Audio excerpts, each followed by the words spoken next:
In the age of streaming, Netflix has remained king. Time and time again, companies backed by billions of dollars have tried to take the top spot. Yet, somehow Netflix still sits at number one. So why is that? It all comes down to something called the content distribution flywheel. Let me break it down. Think of Netflix like a snowball at the top of a hill. At first, it's tiny, just a handful of shows and a few loyal subscribers. But as it rolls downhill, it picks up more snow, grows bigger, and moves faster. In this metaphor, the snowball is Netflix content library, and the hill is their path towards dominance. Here's how it works. Better content brings more subscribers. More subscribers brings more money. And that money, it goes right back into making even better content. It's a cycle that feeds itself and it never stops. But here's where Netflix gets scary. Every time you pause, rewind, or binge watch at 2 a.m., Netflix is documenting that. They know what makes you laugh, cry, and hit next episode. And they use that data to build shows that are basically engineered to hook you.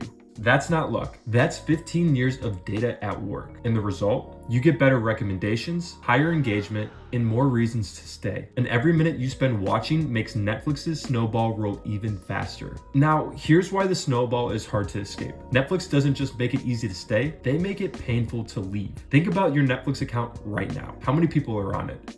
Your roommate, your parents, your ex? If you cancel, they all lose access. And suddenly, you're the villain who ruined everyone's weekend plans. That's not just an inconvenience. It's a built-in switching cost. You're not just paying for content. You're paying for harmony, for familiarity, for your algorithm that knows you better than you know yourself. And then there's the fear of missing out. When Squid Game dropped, it was everywhere. 450 million hours watched in the first month. If you weren't watching, you couldn't join the conversation. That fear of being left out, that's part of the strategy, because the more Netflix dominates culture, the more it feeds the snowball. Bigger shows, more subscribers, more data, more hits, more cultural dominance. Here's the NBA insight that most people miss. Netflix's flywheel doesn't just make them successful, it makes them almost impossible to compete with. New competitors can copy the product. Sure, anyone can stream video, but they can't copy 15 years worth of viewing data, 300 million subscribers worth of word of mouth, or billions in content that's already paid for itself. That's what business schools call a sustainable competitive advantage. And here's the real kicker.